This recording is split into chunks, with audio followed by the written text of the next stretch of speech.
Hari ini kita akan mempersekutukan Matius pasal 12 mulai ayat 38 sampai ayat yang ke-50. Ya saudara,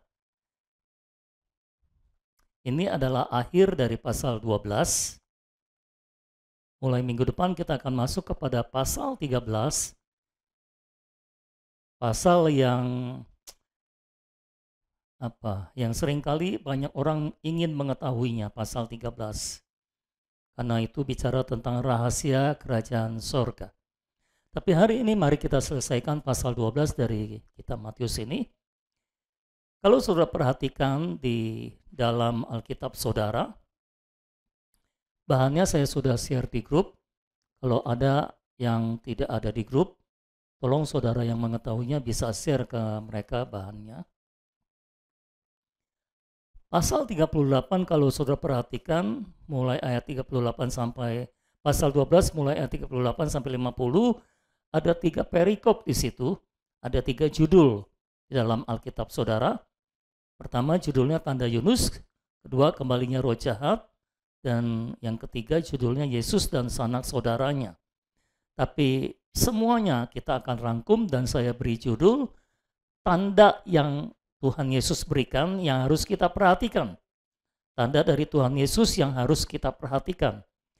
Ini bukannya hanya harus kita perhatikan tanda ini saudara-saudara, tetapi kita harus hidup di dalamnya dan kita harus fokus hanya kepada tanda yang Tuhan berikan ini.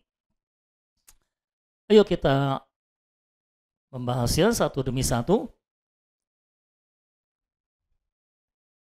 Di grup sudah di-share bahannya yang sesuai dengan sistematikanya, tapi izinkan saya melihat Alkitab dan saya bebaskan saya berbicara. Ayat 38 sampai ayat 42 terlebih dahulu. Semua sudah di situ? Baru 2 orang yang di situ. Ada di situ semua? Ayat 38 mulai, pada waktu itu berkatalah beberapa ahli Taurat dan orang Farisi kepada Yesus, "Guru, kami ingin melihat suatu tanda daripadamu." Stop sebentar. Jadi orang-orang Farisi dan ahli-ahli Taurat ini para orang-orang yang agamawi, para agamawan, ahli agama yang terus bertentangan dengan Yesus, ya saudara-saudara, meminta tanda daripada Tuhan Yesus. Tanda maksudnya adalah mujizat yang punya makna, maksudnya seperti itu.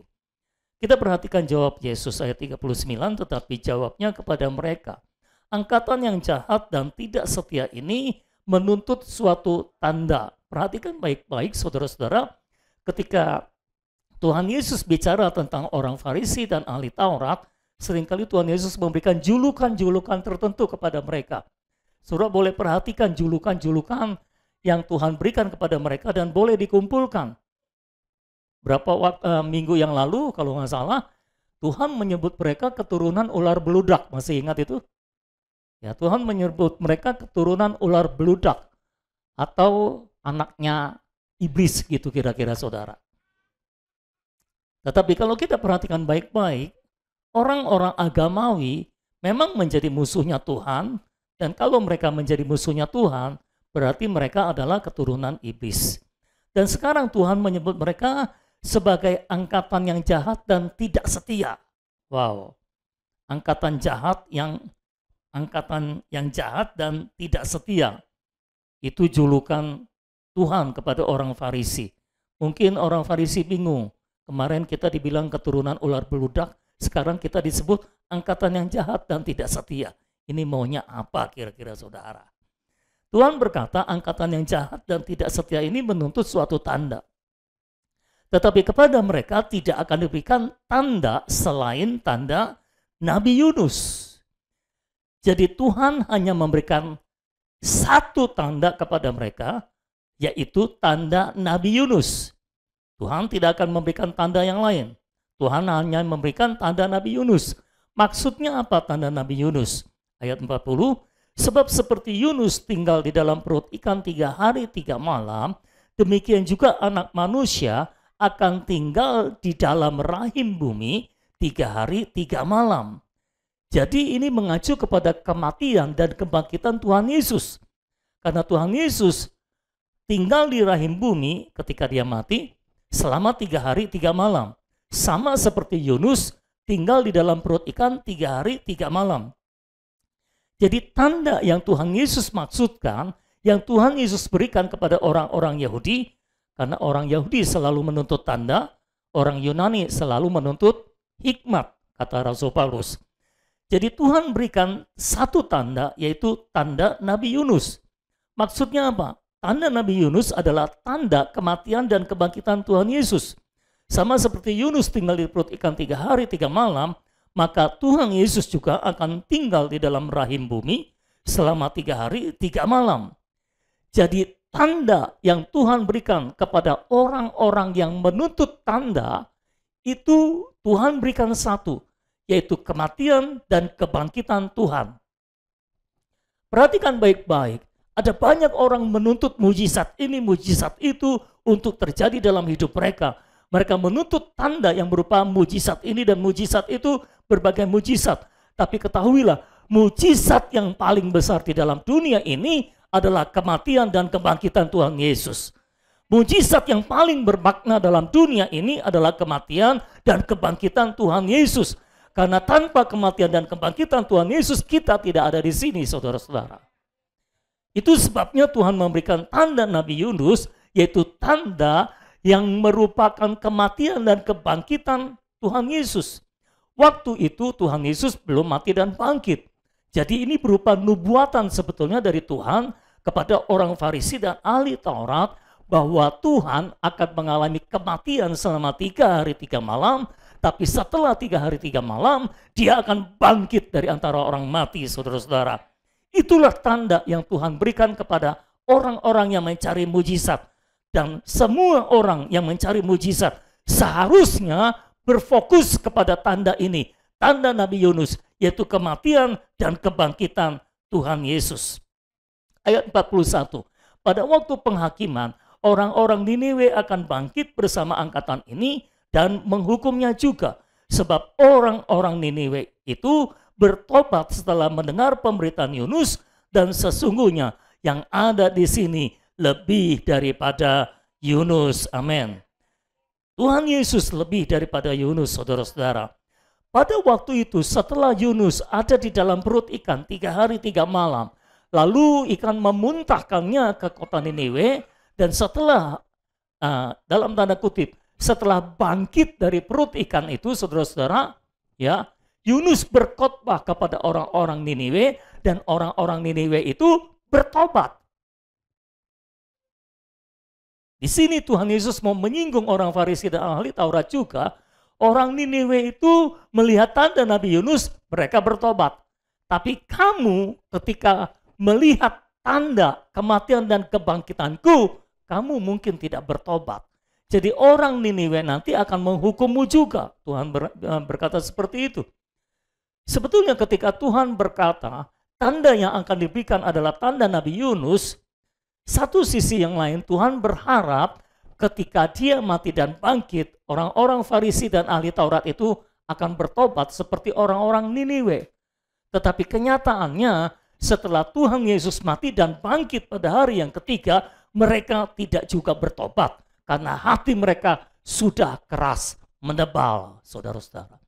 Dan itu sebabnya, saudara-saudara, Tuhan berkata, orang Niniwe akan bangkit bersama angkatan ini dan menghukum mereka juga, sebab orang-orang Niniwe melihat tanda Nabi Yunus bertobat, tapi mereka melihat tanda Nabi Yunus pada diri Tuhan Yesus tidak bertobat. Dan itu sebabnya orang Niniwe akan menghukum mereka. Karena yang ada di sini lebih daripada Yunus, tapi mereka tidak bertobat. Tanda Nabi Yunus, dia hanya ada di perut ikan 3 hari 3 malam. Tapi tanda Nabi Yunus pada Tuhan Yesus, dia berada bukan di perut ikan, tapi ada di perut bumi, di rahim bumi selama 3 hari 3 malam. Itu jauh lebih besar. Itu jauh lebih dahsyat, saudara. Tapi melihat yang jauh lebih dahsyat itu saja, mereka tidak bertobat. Itu sebabnya saudara-saudara, hati-hati dengan hatimu. Saya ulangi, hati-hati dengan hatimu. Jangan, dalam tanda kutip ya, saya mau berkata seperti ini. Jangan sok-sokan mengeraskan hati terus-menerus. Karena kalau hatimu sudah mengeras, itu sulit. Saudara mau dikasih mujizat model apapun, saudara nggak bertobat. Bahkan ada yang mati 3 hari kemudian bangkit, mereka tidak bertobat karena hatinya sudah mengeras. Ya saudara. Lanjut ayat 42. Pada waktu penghakiman, ratu dari selatan itu akan bangkit bersama angkatan ini dan ia akan menghukumnya juga. Sebab ratu ini datang dari ujung bumi untuk mendengar hikmat Salomo dan sesungguhnya yang ada di sini lebih daripada Salomo. Tunggu dulu saudara. Tuhan berkata dia hanya memberikan satu tanda yaitu tanda Nabi Yunus. Tapi tiba-tiba di ayat 42 ada tanda yang lain yaitu tanda Raja Salomo. Diberikan. Kenapa tiba-tiba muncul tanda yang lain, tanda Raja Salomo? Padahal Tuhan bilang hanya diberikan satu tanda yaitu tanda Nabi Yunus. Karena tanda Nabi Yunus dan tanda Raja Salomo ini memang satu kesatuan dan tidak bisa dipisahkan. Jadi dihitungnya sebagai satu tanda. Apa itu tanda Salomo? Tanda Raja Salomo. Kalau tanda Nabi Yunus menunjukkan bahwa Tuhan Yesus akan mati dan 3 hari kemudian dia akan bangkit. Nah, tanda Raja Salomo adalah Salomo dikenal dengan perkataan hikmatnya, dan yang kedua yang terkenal dari Salomo adalah dia membangun bait Allah. Dia membangun bait Allah.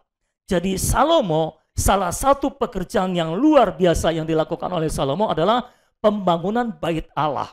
Jadi Tuhan Yesus mau mengatakan, aku akan mati, tinggal di rahim bumi selama 3 hari, 3 malam, dan setelah itu aku akan bangkit, dan setelah aku bangkit, aku akan membangun bait Allah. Makanya di Yohanes 2, Tuhan Yesus berkata, robohkan bait Allah ini, dan aku akan membangunnya kembali setelah 3 hari. Ini bicara tentang kematian dan kebangkitan Tuhan Yesus. Kalau saya mau satukan tanda Nabi Yunus dan tanda Raja Salomo menjadi satu kalimat, kira-kira kalimatnya seperti ini saudara. Kematian, Yesus akan mati dan bangkit, dan kematian dan kebangkitan Tuhan Yesus akan menghasilkan hayat untuk pembangunan bait Allah. Itu tanda Nabi Yunus dan tanda Salomo yang dimaksudkan oleh Tuhan Yesus. Sama dengan orang Niniwe bertobat dengan melihat tanda Yunus, maka di zaman Salomo, ratu dari selatan ini orang non-Yahudi saudara. Orang Niniwe juga orang non-Yahudi, bukan Yahudi. Dan ratu dari selatan ini juga orang non-Yahudi. Ratu dari selatan itu tertarik datang ke Israel, ke Yehuda untuk melihat hikmat Salomo dan melihat apa yang telah dibangun oleh Salomo. Jadi saudara-saudara, pada kasus Nabi Yunus memperlihatkan tanda dari Tuhan dan orang-orang Niniwe yang bukan Yahudi itu bertobat. Dan saudara-saudara, pada kasus Salomo, Raja Salomo, orang-orang yang bukan Yahudi dari negeri yang jauh tertarik datang kepada Salomo untuk melihat hikmat dan pembangunan yang dilakukan oleh Salomo, dan ratu itu percaya. Tapi orang-orang Yahudi, orang-orang Farisi dan ahli Taurat itu setelah Yesus mati dan bangkit dan menghasilkan hayat untuk pembangunan bait Allah, orang-orang Farisi itu sama sekali tidak tertarik terhadap hayat sebagai hasil kematian dan kebangkitan Yesus untuk pembangunan bait Allah. Orang Farisi dan ahli Taurat tidak tertarik dengan hayat, orang Farisi dan ahli Taurat tidak tertarik dengan pembangunan bait Allah. Dan Yesus berkata, orang-orang bukan Yahudi malah bertobat melihat tanda dari Nabi Yunus. Orang-orang dari negeri selatan, orang-orang bukan Yahudi malah tertarik kepada hikmat Salomo dan pembangunan bait Allah yang dilakukan oleh Salomo. Tapi kamu yang notabene-nya adalah umat Allah, umat pilihan Allah, kamu malah tidak tertarik, kamu malah tidak percaya. Jadi Tuhan membandingkan orang Farisi dengan orang yang bukan Yahudi yang bertobat dan tertarik. Nah, sekarang mari kita coba perdalam sedikit mengenai tanda Nabi Yunus dan tanda Raja Salomo. Saudara-saudara yang dikasihi oleh Tuhan, tadi saya berkata, tanda yang diberikan Tuhan Yesus ini harus kita perhatikan, dan bukan saja harus kita perhatikan, kita harus hidup di dalamnya, kita harus hidup berdasarkan tanda ini, dan kita harus fokus untuk hidup berdasarkan tanda ini. Sepanjang hidup kekristenan kita, pastikan kita hidup berdasarkan tanda Nabi Yunus dan tanda Raja Salomo yang diberikan oleh Tuhan Yesus. Maksudnya apa?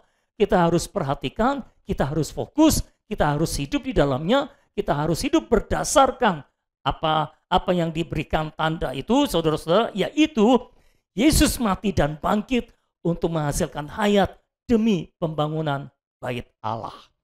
Kenapa saya bilang tanda Nabi Yunus dan tanda Raja Salomo ini adalah satu kesatuan? Karena tanda Nabi Yunus bicara tentang inkarnasi, kematian dan kebangkitan Tuhan Yesus, sedangkan tanda Raja Salomo bicara tentang gereja. Yang satu bicara tentang Kristus, yang satu lainnya bicara tentang tubuh Kristus, yaitu gereja. Kristus adalah kepala, gereja adalah tubuh Kristus, dan kepala dan tubuhnya tidak bisa dipisah-pisahkan.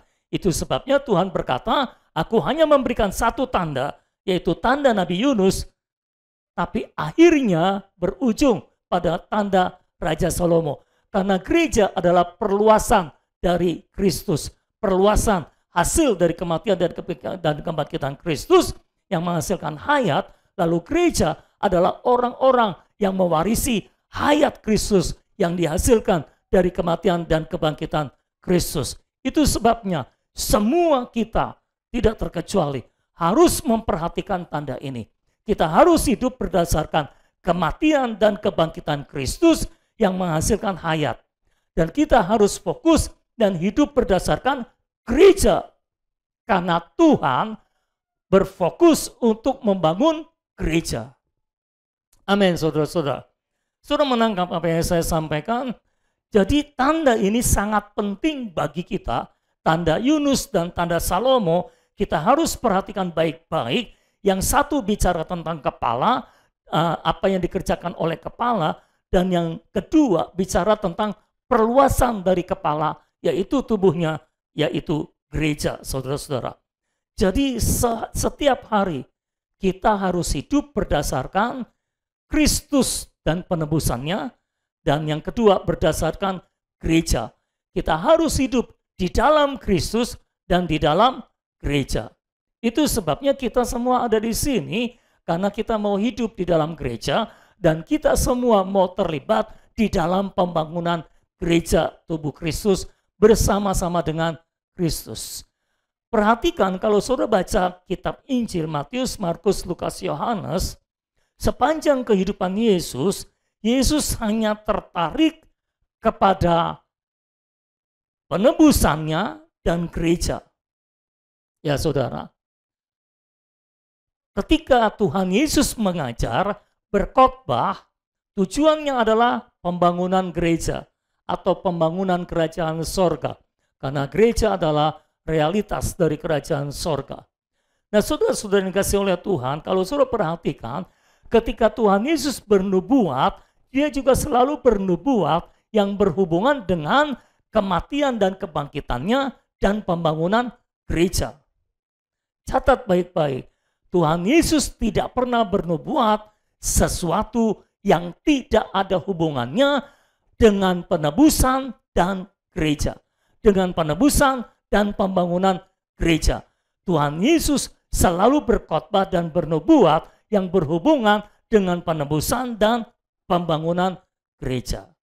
Itu sebabnya saya mendorong setiap saudara, ayo kita semua satukan hati dan kita berfokus hanya pada penebusan Kristus dan pembangunan gereja. Karena itulah yang Tuhan Yesus fokuskan.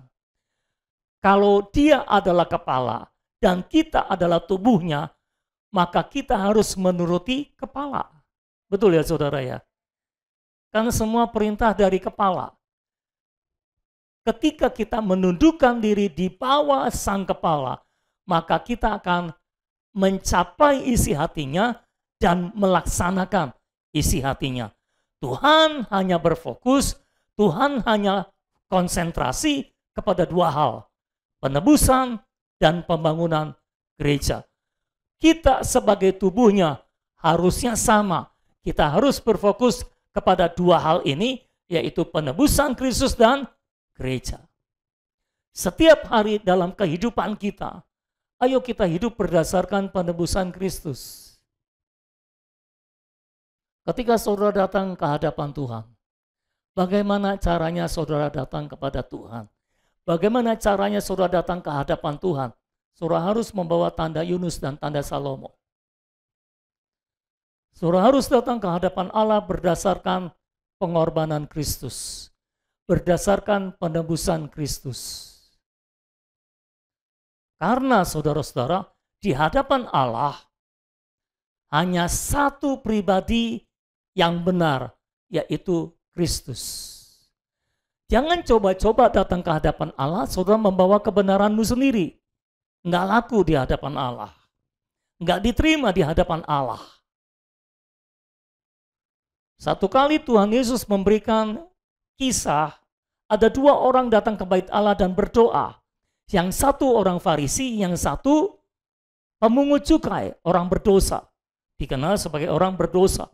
Orang Farisi ini berdoa seperti ini, saudara. Oh, Bapa di surga, aku mengucap syukur. Ucapan syukur kan? Mantap kan? Aku mengucap syukur. Kenapa aku mengucap syukur? Aku mengucap syukur karena aku ini orang saleh. Karena aku berpuasa 2 kali seminggu. Aku mengucap syukur karena aku memberikan persembahan lebih banyak daripada orang lain. Aku mengucap syukur. Dan endingnya ini yang paling gak enak, saudara. Akhir doanya ini yang paling gak enak. Dan aku mengucap syukur karena aku tidak seperti pemungut cukai ini. Nah, ini gak enak, saudara. Artinya apa? Artinya dia datang bukan berdasarkan korban Kristus. Dia datang berdasarkan kebenarannya sendiri. Itu sebabnya dia bacain semua kebenaran yang dilakukan di hadapan Allah. Sementara Tuhan Yesus cerita, di sudut sana, pemungut cukai orang berdosa berdoa di pojokan.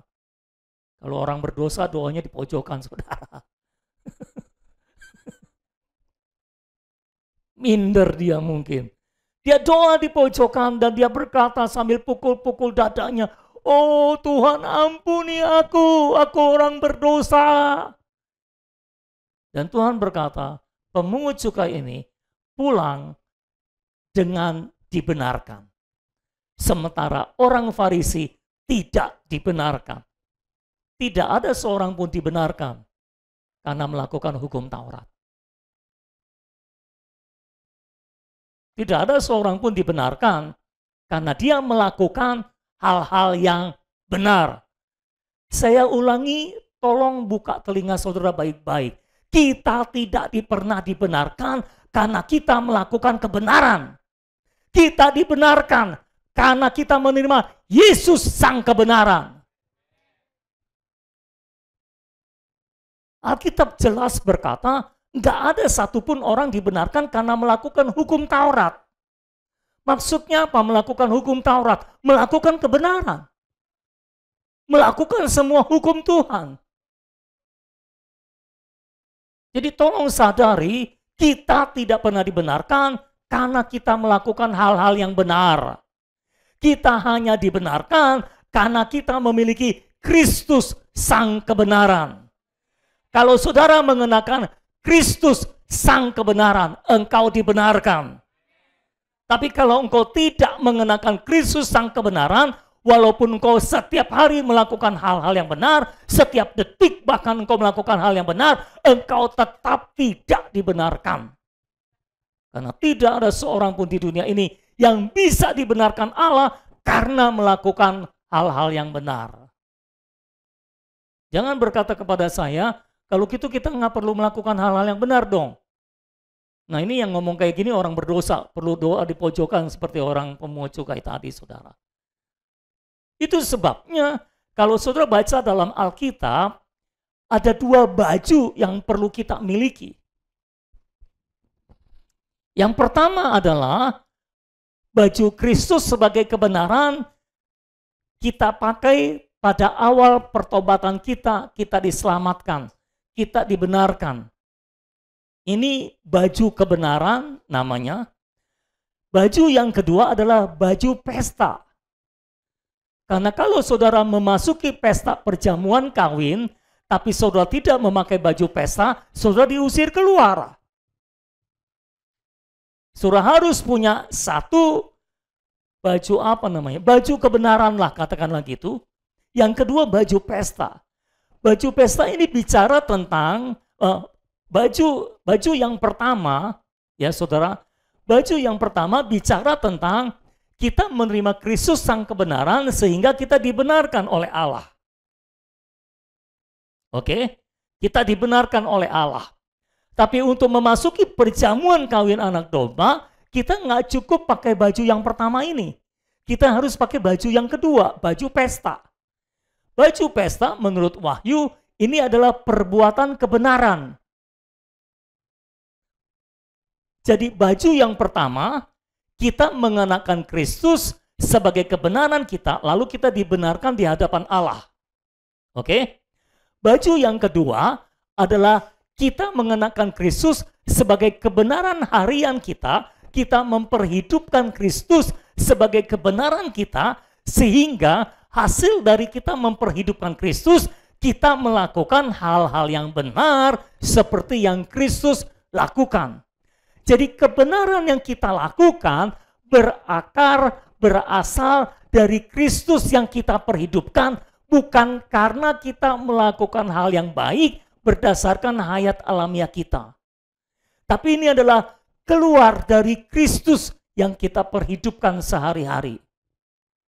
Kalau saudara melakukan kebenaran bukan hasil dari Kristus yang engkau perhidupkan, semua kebenaranmu itu cuma seperti kain kotor di hadapan Tuhan, di hadapan Allah. Sekali lagi saya tegaskan, di dunia ini tidak ada satupun yang benar kecuali Kristus. Di mata Allah tidak ada satupun yang dianggap benar kecuali Kristus. Kalau saudara mau dianggap benar di hadapan Allah, saudara harus menerima Kristus sebagai baju kebenaran saudara. Jelas saudara. Dan kalau saudara mau hidup benar dalam kehidupan saudara sehari-hari, saudara harus memperhidupkan Kristus yang benar itu, sehingga dari hidup saudara muncul kebajikan-kebajikan Kristus, kebenaran-kebenaran Kristus. Jadi kebenaran yang saudara lakukan bukan kebenaran, bukan kebaikan yang saudara lakukan berdasarkan hayat alamiah saudara, tapi kebenaran sebagai hasil dari memperhidupkan Kristus. Dengan kata lain saya mau berkata, kebenaran yang kita lakukan adalah ekspresi Kristus. Itulah kebenaran yang sejati. Kalau saudara melakukan kebenaran, tapi kebenaran yang saudara lakukan bukan hasil dari ekspresi Kristus, itu tidak dianggap sebagai kebenaran. Katakan amin. Walaupun belum mengerti, amin dulu deh. Oke, saya kasih contoh. Mau tanya, ada enggak yang bukan orang Kristen, tapi hidupnya baik? Hidupnya benar? Ada enggak? Ada.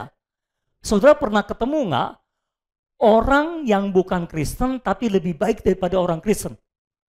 Pernah ketemu enggak? Pernah ketemu nggak orang Kristen tapi lebih bobrok daripada orang yang bukan Kristen? Ada ya.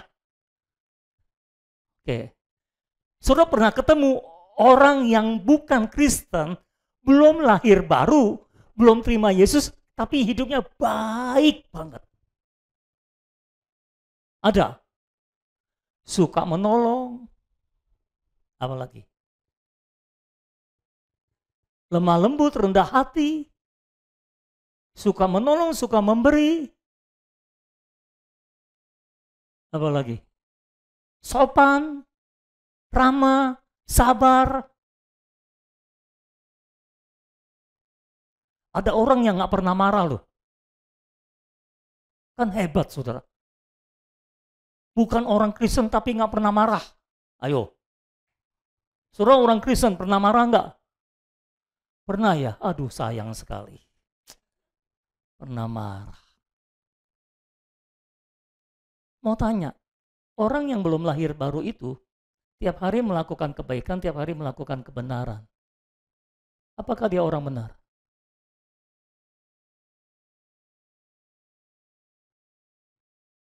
Iya. Saudara kan punya mulut, jawab dengan mulut lah.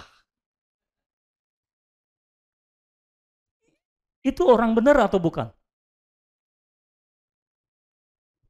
Tidak terhitung sebagai orang benar. Di hadapan Allah, yang benar itu cuma Kristus. Makanya saudara sok-sokan datang ke hadapan Allah, Tuhan aku puasa 2 kali seminggu. Malaikat berkata, bodoh amat. Oh aku memberi persembahan lebih banyak daripada yang lain. Tiap hari aku berdoa 9 jam sehari. Wih, mantap. Satu hari aku berdoa aku baca Alkitab dari Kejadian sampai Wahyu selesai semua. Wah, jarang orang Kristen yang kayak gitu, saudara. Malaikat nggak akan bilang, kamu udah langsung masuk surga aja deh. Nggak gitu, saudara. Semua kebenaran yang kita lakukan, tapi bukan hasil dari Kristus terekspresi lewat kita, itu nggak terhitung sebagai kebenaran. Nah kadang-kadang ini saudara, orang Kristen ini nggak menangkap nih saudara, pemahaman, pengertian bahwa kebenaran yang kita lakukan, bukan kita lakukan berdasarkan hayat alamiah kita, tapi ini kebenaran hasil ekspresi Kristus yang kita perhidupkan gitu loh. Saudara boleh melakukan berbagai hal yang baik, berbagai hal yang benar, tapi kalau itu bukan hasil dari Kristus yang diekspresikan dari hidup saudara, maafkan saya, semua tindakan kebenaran itu sia-sia di hadapan Allah dan tidak terhitung di hadapan Allah. Yang terhitung cuma Kristus. Contoh katakanlah, ada orang miskin, surat tolong, surat kasih. Kasih berapa? Ayo contoh kasih berapa? Nilainya dari saudara lah, jangan dari saya. Nggak enak, dari saudara aja. Kasih berapa orang miskin? Saudara mau kasih berapa? Ini nggak ada yang nyebut, nggak pernah ada yang memberi orang miskin ya? Kira-kira saudara memberi berapa kepada orang miskin? 100.000. Oke, katakanlah 100.000, kita kasih 100.000. Pertanyaan saya adalah, ketika saudara memberi 100.000 kepada orang miskin, itu sumbernya dari mana?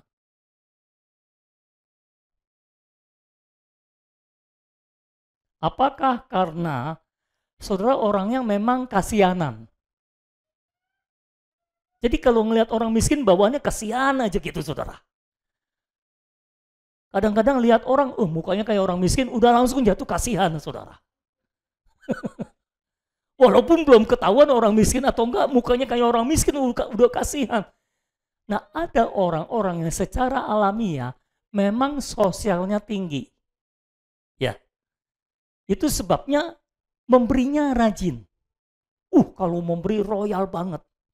Lebih royal daripada kebanyakan orang Kristen.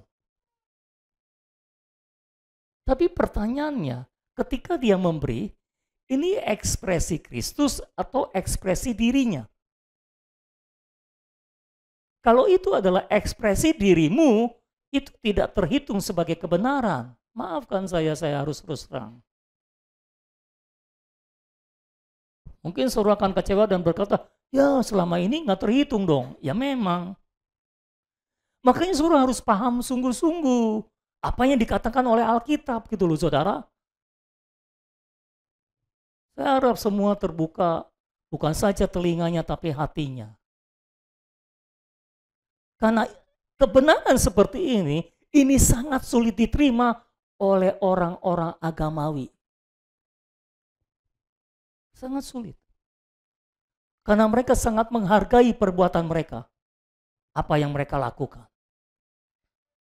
Karena kata kunci orang beragama atau kata kunci Taurat selalu adalah melakukan. Aku hidup karena melakukan hukum Taurat. Aku hidup karena melakukan hukum agama. Aku hidup karena melakukan hukum Allah. Itu kalau orang hidup berdasarkan hukum Taurat. Tapi kalau kita hidup berdasarkan iman, aku hidup karena aku percaya pada Kristus. Halo? Mau tanya, saudara hidup karena saudara percaya pada Kristus atau saudara melakukan kebenaran? Jadi tolong pahami, kebenaran yang kita lakukan harus merupakan ekspresi Kristus yang keluar dari diri kita. Kalau kebenaran yang kita lakukan adalah ekspresi diri kita sendiri, itu tidak terhitung. Mau tanya, ada orang rajin menginjil. Tapi dia rajin menginjil karena memang dia orangnya suka ngomong. Secara alamiah, dia suka ngomong. Kebetulan ngomongan yang dia suka omongin, topiknya adalah Injil. Ini juga tidak terhitung. Jangan saudara pikir kalau orang bicara tentang gereja, tentang Injil, tentang Kristus, artinya dia di dalam Kristus, belum tentu. Jadi itu sebabnya penting untuk kita setiap hari memperhidupkan Kristus. Hidup dari Kristus, hidup oleh Kristus. Supaya apa? Setiap kelakuan kita, setiap pembicaraan kita, itu merupakan ekspresi dari Kristus. Baru terhitung sebagai kebenaran. Karena yang keluar Kristus dan Kristus adalah kebenaran, maka itu terhitung sebagai kebenaran. Tapi kalau kita melakukan sesuatu yang benar, itu merupakan ekspresi dari kita, bukan Kristus, itu tidak terhitung sebagai kebenaran. Itu yang saya bilang, kita harus hidup berdasarkan tanda yang Tuhan berikan ini, tanda Yunus dan tanda Salomo. Semua yang kita lakukan berdasarkan korban Kristus. Semua yang kita lakukan untuk gereja. Ini baru kita hidup berdasarkan tanda Yunus dan tanda Salomo yang Tuhan berikan. Semua mau hidup berdasarkan tanda yang Tuhan berikan? Inilah yang akan menyelamatkan kita sampai pada kekekalan kita menerima upah kita, pahala kita di hadapan Tuhan. Sehingga ketika kita menghadapi tahta penghakiman Kristus, kita bisa tegak dan tidak malu. Karena didapati kita bersalah. Lalu kita akan berkata, lah Tuhan, itu semua kebaikan yang saya lakukan apa? Semua kebaikan yang kamu lakukan bukan Kristus. Ingat, saya minggu lalu berkata, semua yang kita lakukan dan semua yang kita ucapkan akan dihakimi berdasarkan faktor Kristus. Lah saudara jangan lupa dong. Itu satu-satunya faktor yang harus kita perhatikan. Makanya saya bilang di akhir zaman nanti akan ada banyak kejutan. Saudara harus bersyukur karena saudara menerima kebenaran ini dan saya berharap saudara menerimanya dengan sungguh-sungguh dan memahaminya dan menghidupinya. Sehingga saudara akan diselamatkan pada hari penghakiman itu. Makanya kita mencatat Tuhan Yesus berkata dalam Matius pasal 7, pada hari terakhir akan ada orang berkata, Tuhan, kan aku sudah menyembuhkan orang demi nama Yesus. Demi nama Yesus loh. Kan aku sudah bikin mujizat demi nama Yesus. Demi nama Yesus loh. Aku sudah mengusir setan demi nama Yesus. Tapi Tuhan berkata, sorry, kamu siapa ya? Aku kok nggak kenal kamu ya? Dan Tuhan berkata, mereka adalah pembuat kejahatan. Bayangkan, di dunia dikenal sebagai pembuat mujizat, tapi di hadapan Tuhan dikenal sebagai pembuat kejahatan.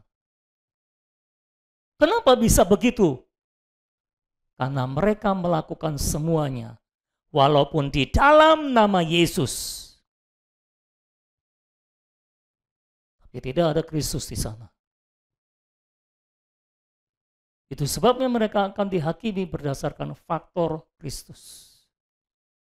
Jadi tolong pahami, saya berusaha mempersiapkan saudara untuk menghadapi hari penghakiman, supaya kita semua lolos dan lulus pada hari penghakiman.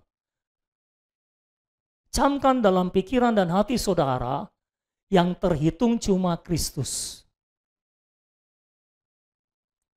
Kita melakukan kebenaran, kalau bukan ekspresi Kristus, itu bukan kebenaran. Itu akan didefinisi ulang oleh faktor Kristus. Bahkan kita bilang kita membangun gereja, tapi tidak ada faktor Kristus di situ, tidak penuh faktor Kristus di situ, kita bukan sedang membangun gereja, kita sedang meruntuhkan gereja. Itu sebabnya pada akhir zaman, pada hari penghakiman, akan ada banyak kejutan, karena banyak orang yang menyangka mereka membangun gereja, tapi Tuhan bilang engkau meruntuhkan gereja. Sama seperti pembuat mujizat, tapi Tuhan bilang engkau pembuat kejahatan. Itu sebabnya, ayo kita bertobat dan tersungkur di hadapan Tuhan dan mengakui hanya Yesus. Hanya Yesus yang menyelamatkan, hanya Yesus yang membenarkan, dan hanya Yesus kebenaran. Selain Yesus tidak ada kebenaran.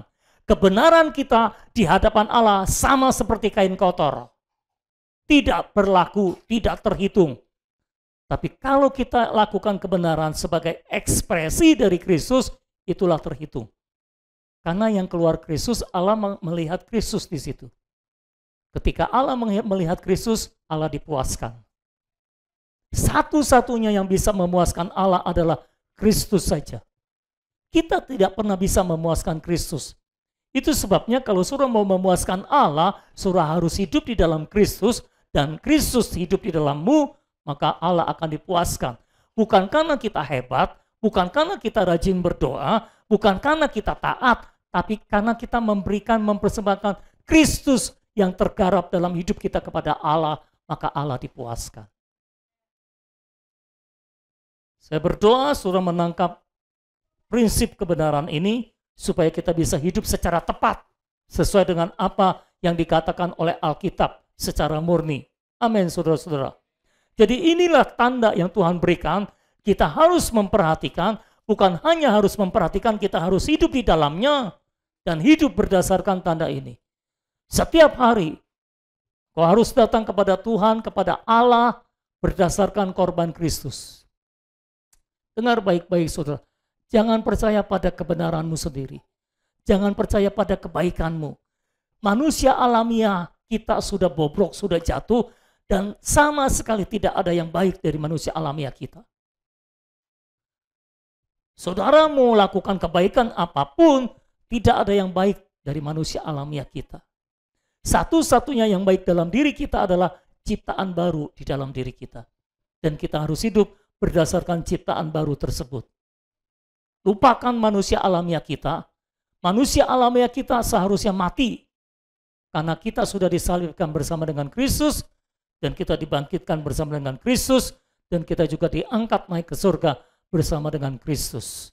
Jadi jangan percaya pada kebaikanmu. Jangan percaya pada kehebatanmu. Jangan percaya pada kebenaranmu. Kita hanya harus percaya kepada Kristus saja. Amin. Katakan, aku hanya harus percaya kepada Kristus saja. Amin. Jangan percaya pada kebenaranmu sendiri, jangan percaya pada kebaikanmu sendiri. Pastikan apapun kebenaran yang kau lakukan, itu merupakan ekspresi dari Kristus yang telah engkau perhidupkan.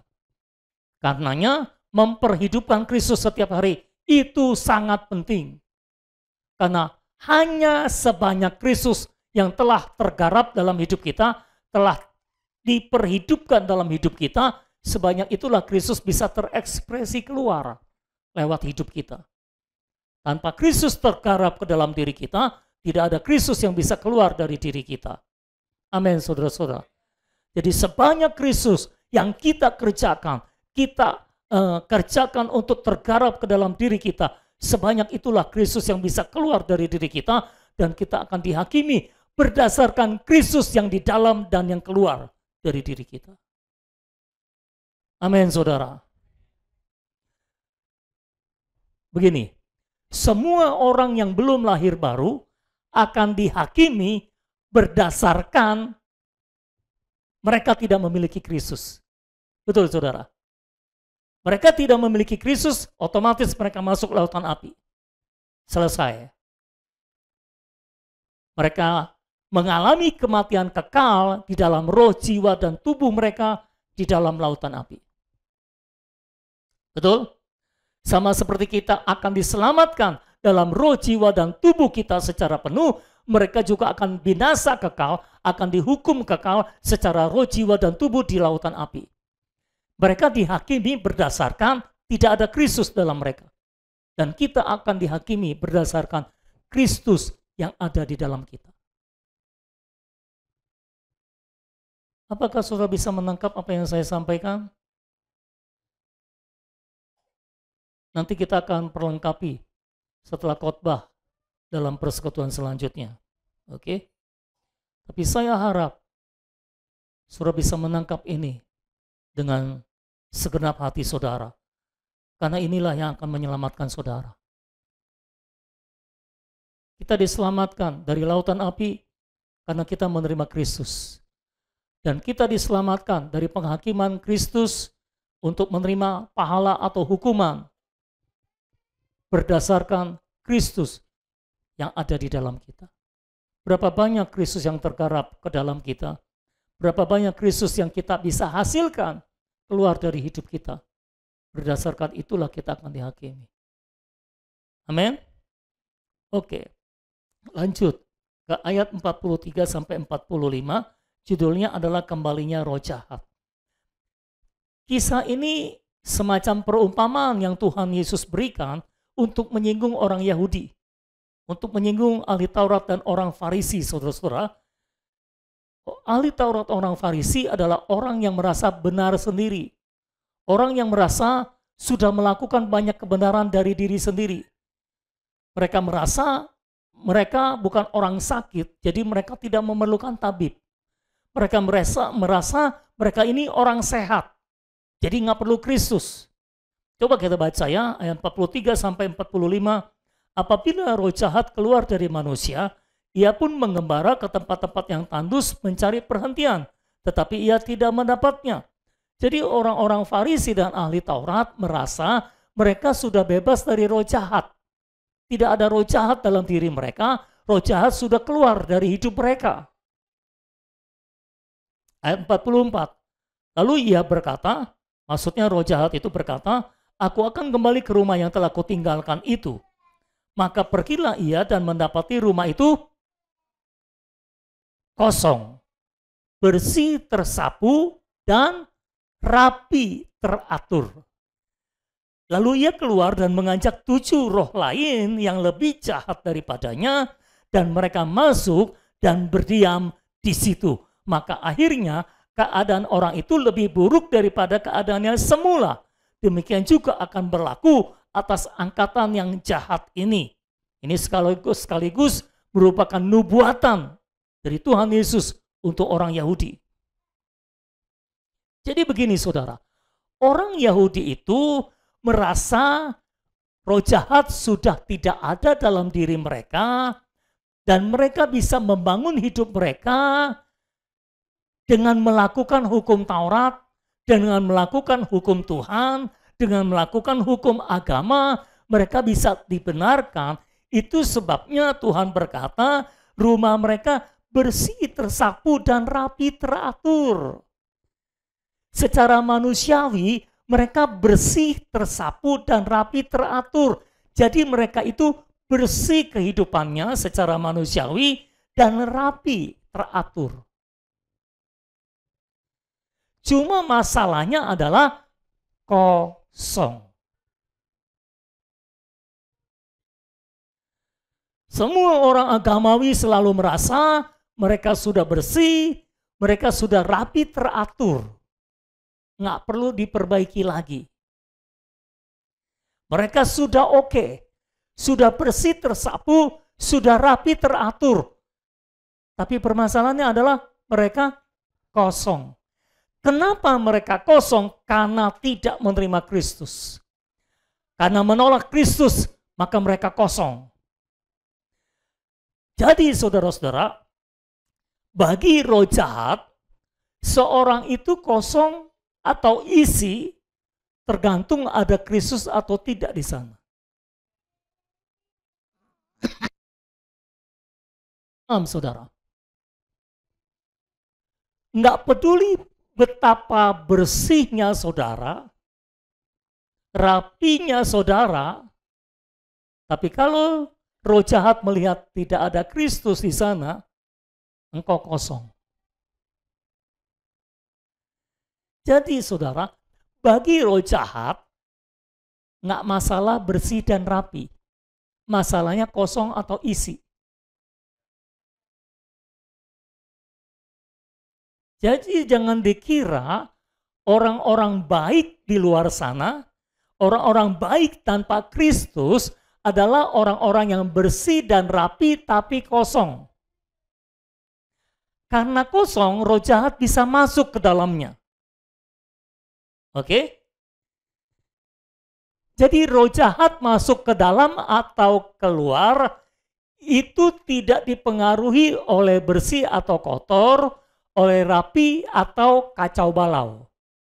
Tapi dipengaruhi oleh kosong atau isi. Dan kalau roh jahat melihat tidak ada Kristus, maka itu terhitung kosong. Tapi kalau ada Kristus, ada isinya, penuh dengan Kristus. Kalau sudah ada Kristus di dalam, maka roh jahat tidak bisa masuk ke dalam. Halo? Tapi kalau dia dapati tidak ada Kristus di dalam, walaupun bersih dan rapi teratur, roh jahat melihatnya sebagai kosong. Makanya bisa masuk roh jahat. Jadi roh jahat bisa masuk ke dalam hidup seseorang tergantung di dalam orang itu kosong atau isi. Penuh atau tidak penuh. Sama seperti kehidupan Kristen kita. Semakin kita penuh dengan Kristus, semakin roh jahat tidak bisa menyusup ke dalam kita.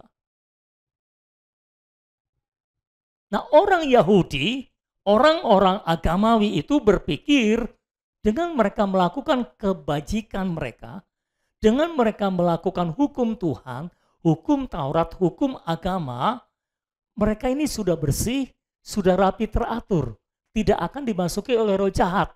Tuhan mau beritahu mereka, kamu salah penilaiannya. Ini bukan masalah bersih atau kotor, bukan masalah rapi atau kacau. Tapi permasalahannya ada Kristus atau tidak ada Kristus di dalam. Tuhan berkata, mungkin benar roh jahat sudah pergi dari dirimu, tapi permasalahannya roh jahat keliling ke tempat tandus, nggak menemukan tempat perhentian. Karena nggak menemukan tempat perhentian, roh jahat berpikir, roh jahat juga bisa mikir, saudara. Coba lihat rumah yang kemarin kita tempatin, yang aku tempatin. Ketika dia balik ke rumah itu, dia dapati kosong. Bersih sih bersih, rapi sih rapi, tapi kosong. Karena kosong, roh jahat pikir, karena kosong, sudah ditinggalin, kirain ketika aku keluar, dia langsung ngisi, ternyata nggak diisi, kosong, ya kita tempatin.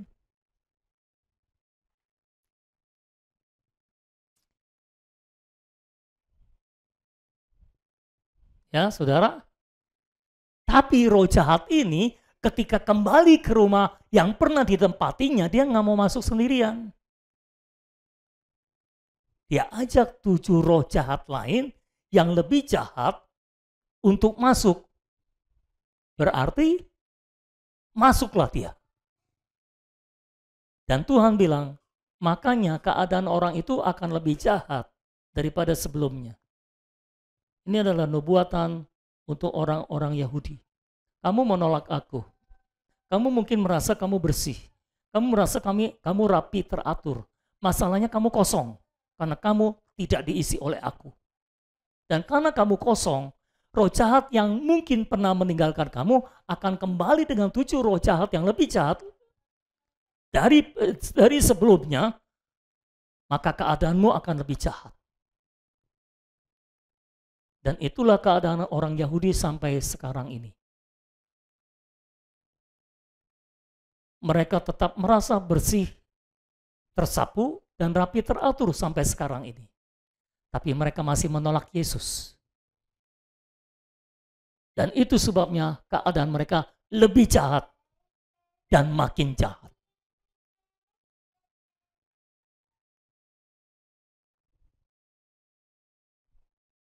Selalu menangkap apa yang disampaikan? Jadi ingat, seringkali konsep pikir agamawi dari dalam kita ini nggak mau keluar-keluar, saudara. Karena sudah berurat akar. Kita selalu berpikirnya bersih atau kotor, baik atau jahat, benar atau salah, boleh atau tidak boleh. Betul? Dan semua ini berakar dari satu pohon yang sama, yaitu pohon pengetahuan tentang yang baik dan yang jahat.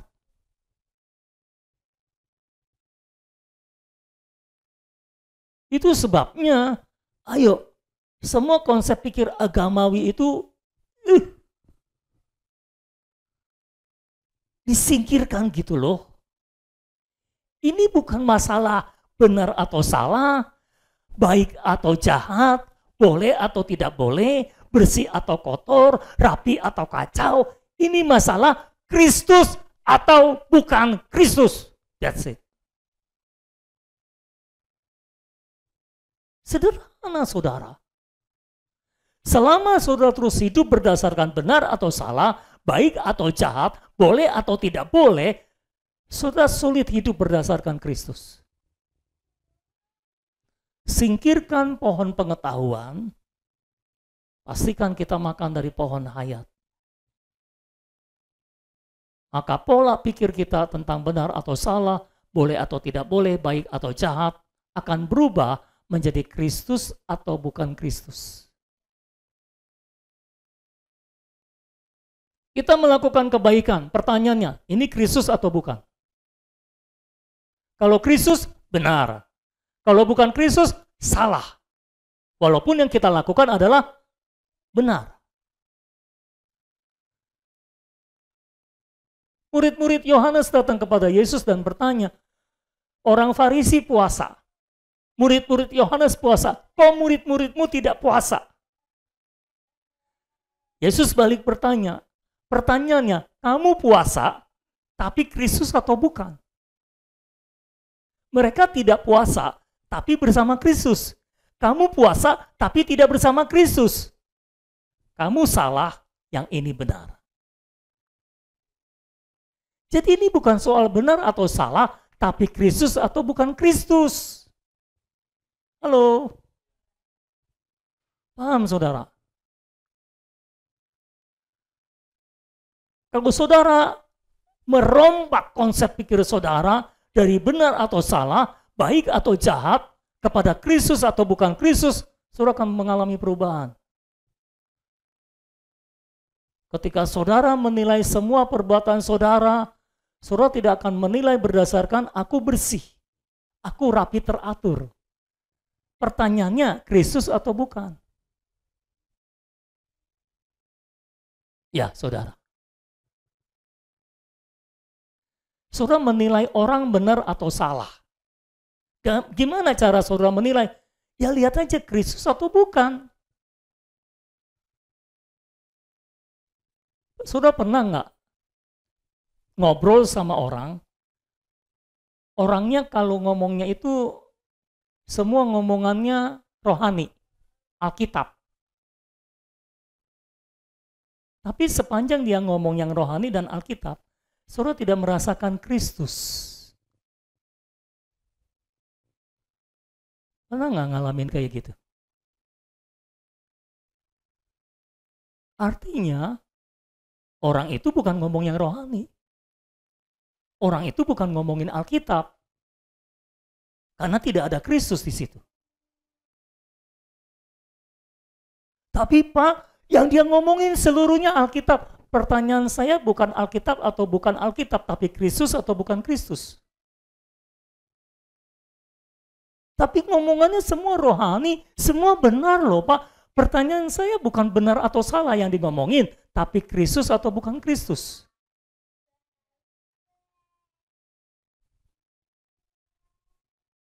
Kalau saudara menangkap kebenaran ini, kehidupan kita akan mengalami perubahan total. Kita tidak lagi punya konsep pikir agamawi yang cuma terdiri benar atau salah, baik atau jahat, boleh atau tidak boleh. Tapi yang kita pertanyakan selalu, Kristus atau bukan Kristus?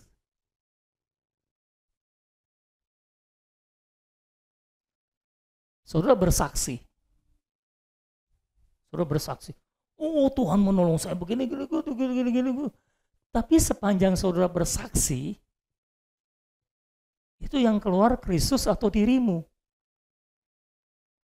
Kalau yang keluar Kristus, itu kesaksian yang benar. Tapi yang keluar dirimu, itu bukan kesaksian yang benar. Saudara paham apa yang saya sampaikan? Contohlah supaya jelas, contoh. Sudah bersaksi saudara-saudara, oh puji Tuhan, Tuhan menolong saya waktu itu. Ini kan depannya. Nah kebanyakan orang bersaksi, depannya Tuhan, setelah itu bukan Tuhan lagi tuh saudara. Setelah itu dia cerita dirinya. Tuhan menolong saya karena saya berdoa saudara. Saya doa sungguh-sungguh seperti Elia saudara. Saya berdoa enggak nembus, saya puasa saudara. Saya puasa 3 hari, enggak nembus, ya puasa 40 hari saudara. Saudara pernah baca Alkitab tentang Musa yang puasa 40 hari, 40 malam, itu saya mirip Musa saudara. Mantap.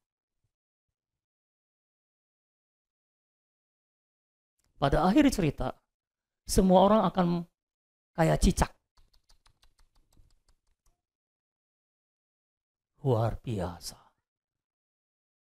Masalahnya luar biasanya kemana nih saudara? Luar biasa. Tapi luar biasanya nggak ke sana, tapi ke sini loh.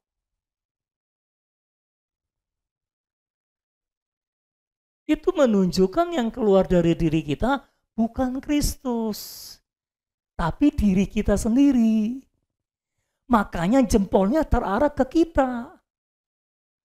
Kalau yang keluar adalah Kristus, jempolnya ke Kristus.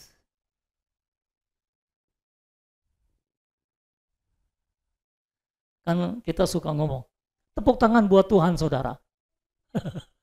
Ngomongnya tepuk tangan buat Tuhan memang. Tapi kan itu bungkusan. Isinya belum tentu. Prinsipnya adalah, ini yang harus saudara terus pertanyakan dalam diri saudara. Ini Kristus atau bukan? Saudara bicara. Saudara yang perlu saudara pertanyakan cuma satu. Ini Kristus atau bukan?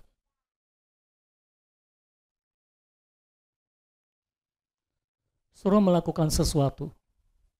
Yang saudara perlu tanyakan cuma satu. Ini Kristus atau bukan?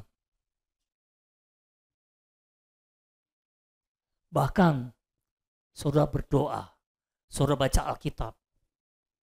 Yang perlu saudara pertanyakan adalah, ini Kristus atau bukan?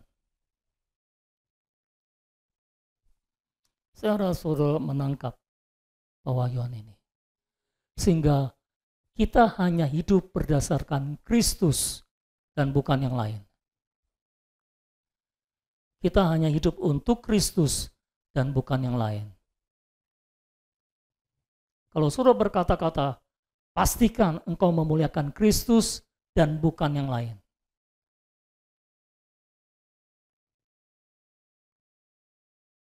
Amin. Kok mesti ditanya sih? Kan ngomong amin gampang, saudara. Kayak terpesona terus gitu, tapi nggak amin-amin. Harusnya kan kalau terpesona tetap bisa ngomong amin gitu loh. Kalau suruh menangkap pewahyuan ini akan menyelamatkan kita pada hari penghakiman Tuhan. Karena kita tidak akan salah paham. Karena penilaian kita akan sama dengan Tuhan. Ya. Selama kita tidak menilai berdasarkan Kristus, penilaian kita akan selalu berbeda dengan Tuhan. Saudara boleh ngomong yang benar sebenar-benarnya, paling benar di dunia. Tapi pertanyaan saya adalah, itu Kristus atau bukan? Kalau bukan Kristus, mau sebenar apapun itu adalah salah. Saudara percaya nggak sih? Semua benar salah itu ditentukan oleh faktor Kristus. Inilah pohon hayat. Kalau berdasarkan pohon pengetahuan, memang berdasarkan benar atau salah. Boleh atau tidak, baik atau jahat. Tapi kalau saudara hidup berdasarkan pohon hayat, semua dinilai berdasarkan Kristus atau bukan Kristus. Jadi janganlah menjadi orang yang bersih tersapu dan rapi teratur. Tapi jadilah orang yang penuh dengan Kristus. Coba toilet sebelah saudara penuh dengan Kristus. Amin. Jadi jangan penuh dengan benar dan salah lagi. Tapi Kristus atau bukan Kristus gitu loh. Buang semua pikiran agamawi itu. Dalam nama Yesus, buang semuanya.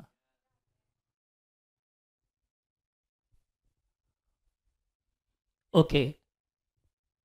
Yang cerita yang ketiga tentang Yesus dan sanak saudaranya. Perhatikan dalam cerita yang kedua tadi, tanda yang diberikan oleh Kristus menentukan apakah kita menjadi lebih baik atau lebih buruk. Seorang bisa menjadi lebih baik kalau Kristus ada di dalamnya dan Kristus memenuhinya.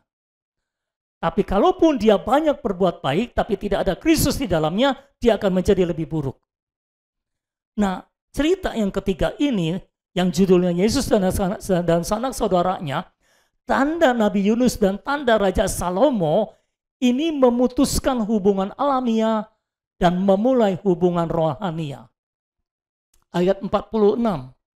Ketika Yesus masih berbicara dengan orang banyak itu, ibunya dan saudara-saudaranya berdiri di luar dan berusaha menemui dia.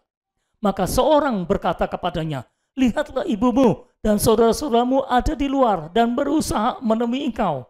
Tetapi jawab Yesus kepada orang yang menyampaikan berita itu kepadanya, "Siapa ibuku? Dan siapa saudara-saudaraku?" Lalu katanya sambil menunjuk ke arah murid-muridnya, "Ini ibuku dan saudara-saudaraku. Sebab siapapun yang melakukan kehendak Bapakku di sorga, dialah saudaraku laki-laki, dialah saudaraku perempuan, dialah ibuku." Tuhan Yesus itu dalam setiap kejadian, dia bisa menyampaikan kebenaran dan nubuatan saudara-saudara. Itu luar biasa.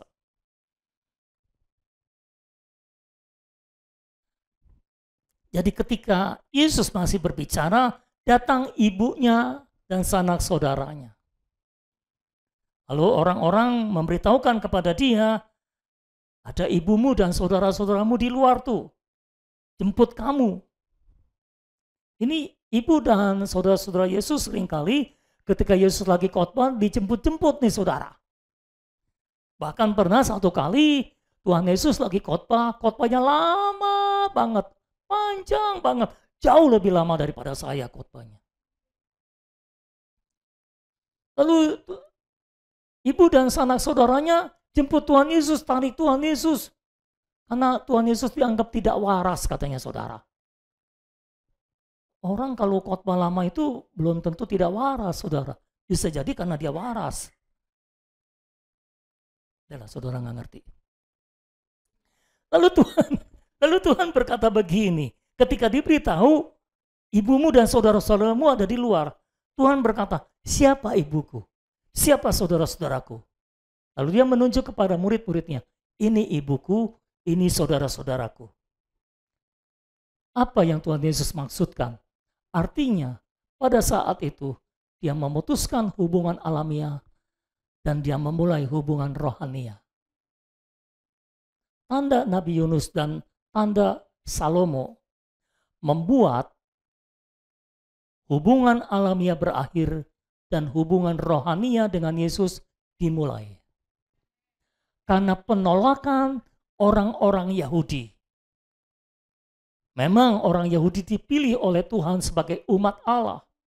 Tetapi permasalahannya ketika Tuhan Yesus datang, mereka menolak Tuhan Yesus. Nah, perhatikan sekali lagi, orang Yahudi adalah umat perjanjian, betul? Umat pilihan Allah, betul? Keturunan Abraham, betul? Tapi perhatikan,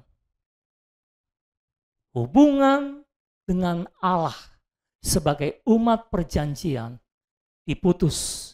Kenapa? Faktor Kristus. Bahkan sekalipun dia umat pilihan Allah, umat perjanjian Allah, keturunan Abraham secara fisik, tapi karena menolak Kristus, putus. Sejak hari ini, seolah-olah Tuhan Yesus mengumumkan, sejak hari ini, hubunganku dengan saudaraku, dengan orang Yahudi, diputus. Hubungan alamiah dengan orang Yahudi diputus. Dan sekarang mulai hubungan rohania. Mereka inilah saudara-saudaraku, mereka inilah ibuku. Dan puji Tuhan, sekarang karena tanda Nabi Yunus dan tanda Salomo itu, kita menerimanya, kita hidup di dalamnya. Kita semua jadi saudara-saudaranya Yesus. Amin, saudara. Kenapa kita bisa menjadi saudara-saudara Tuhan Yesus? Karena kita menerima hayat yang sama. Karena Tuhan Yesus setelah dia mati dan bangkit, dia menjadi roh pemberi hayat. Dia masuk ke dalam kita, memberikan hayat ilahinya ke dalam kita, kita memiliki hayat yang sama. Maka kita menjadi saudara-saudaranya. Tadinya dia adalah anak tunggal Allah, tapi sekarang dia tidak lagi menjadi anak tunggal Allah, karena anak Allah ada banyak sekarang. Bukan cuma satu. Lalu dia menjadi apa? Dia menjadi anak sulung, dan kita menjadi saudara-saudaranya. Itu semua terjadi karena dia mati dan bangkit, menghasilkan hayat dan membangun gereja. Dan kitalah gerejanya hari ini. Itulah tanda Nabi Yunus dan tanda Raja Salomo. Karena tanda itu, hubungan alamiah diakhiri, hubungan rohania dimulai. Dan sejak saat itu dan seterusnya, orang menjadi saudara Yesus bukan karena orang Yahudi atau bukan Yahudi, tapi karena ada Kristus atau tidak ada Kristus di dalam mereka. Kalau di dalam kita ada Kristus, kita adalah saudaranya Yesus. Kalau di dalam kita tidak ada Kristus, maka kita bukan saudaranya Yesus. Secara fisik, kalau hubungan alamiah tidak diakhiri dan hubungan rohania dimulai, kita ini bukan saudaranya Yesus. Karena kita bukan orang Yahudi kan? Saudara, nggak ada yang orang Yahudi kan? Nggak ada orang Yahudi itu hidungnya mancung-mancung. Kita nggak ada yang mancung-mancung kayak gitu. Kita bukan orang Yahudi, tapi kita bisa menjadi saudara Tuhan Yesus karena tanda yang Tuhan berikan, itu tanda Nabi Yunus, tanda Raja Salomo. Kita menerima tanda itu, kita bertobat karenanya, kita menerima Yesus di dalam kita, dan kita menjadi saudaranya Yesus. Dan kita semua menjadi saudara, karena kita semua adalah saudaranya Yesus. Secara alamiah, saya nggak punya hubungan saudara dengan saudara. Saya tidak punya hubungan saudara dengan saudara. Ah, benar. Tapi karena faktor Kristus, kita jadi saudara sekarang. Kayaknya saudara nggak senang jadi saudara. Coba salamin orang yang sebelah kiri kanan saudara, depan belakang. Ternyata kita saudara.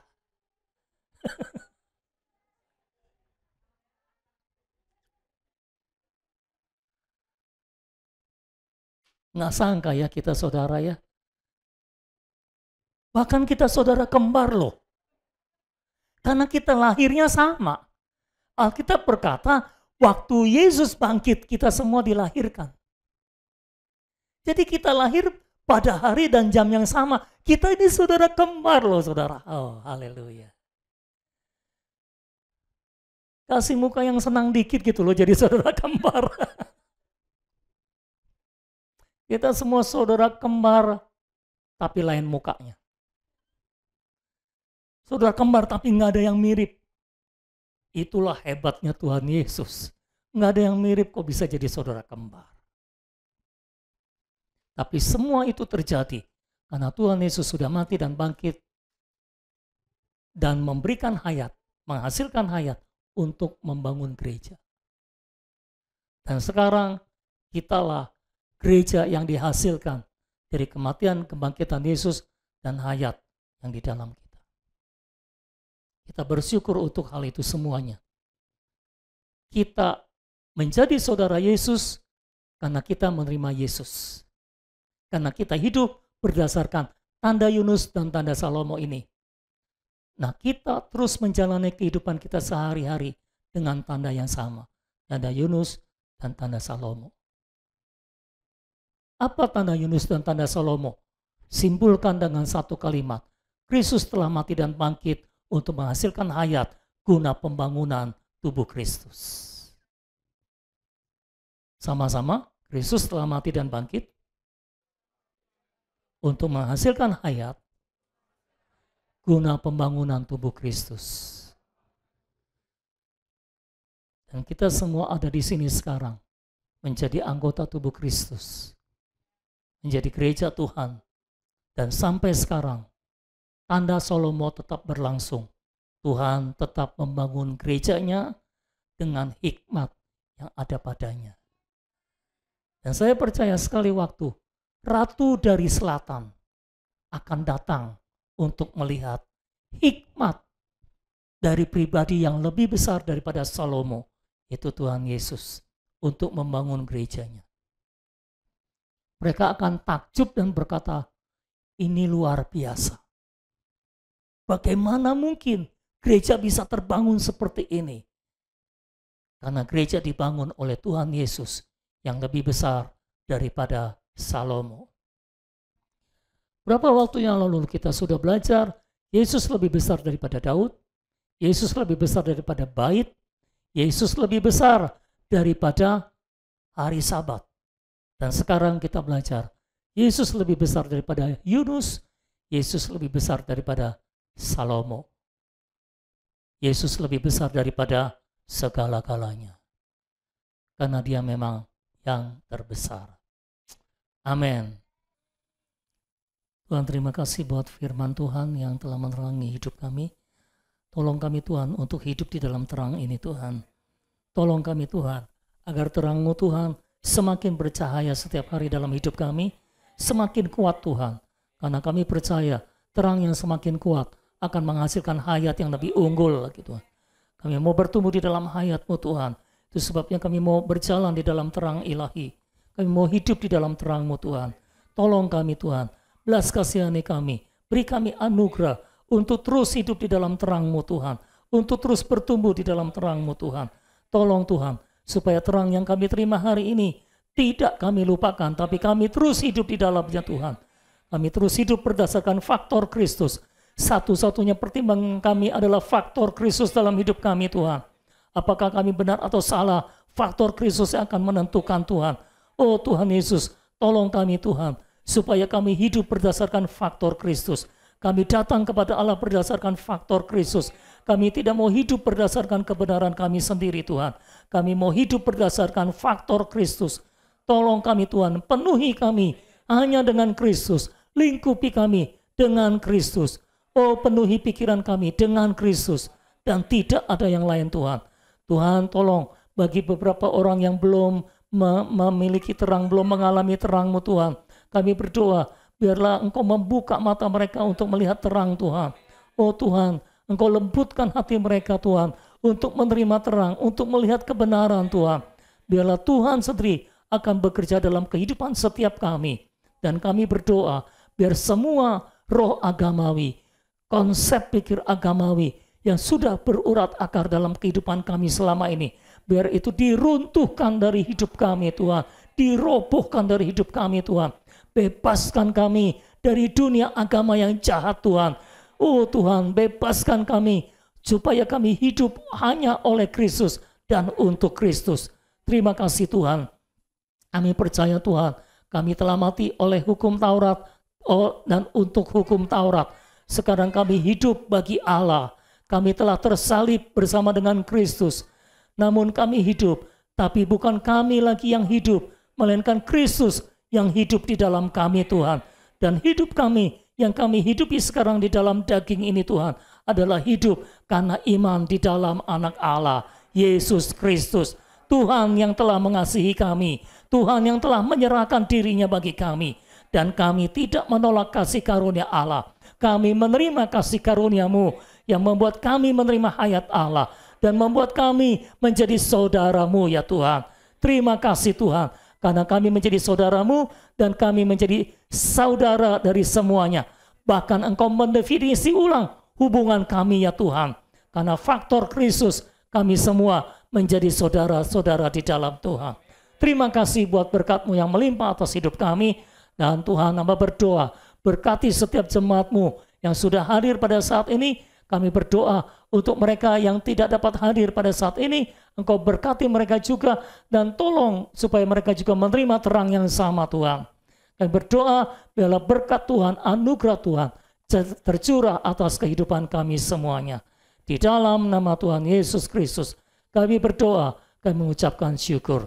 Dan semua kita yang telah menerima berkat dan anugerah Tuhan, mari sama-sama kita katakan amin. Puji Tuhan, haleluya. Tuhan Yesus memberkati saudara. Selamat siang, selamat pulang. Amin.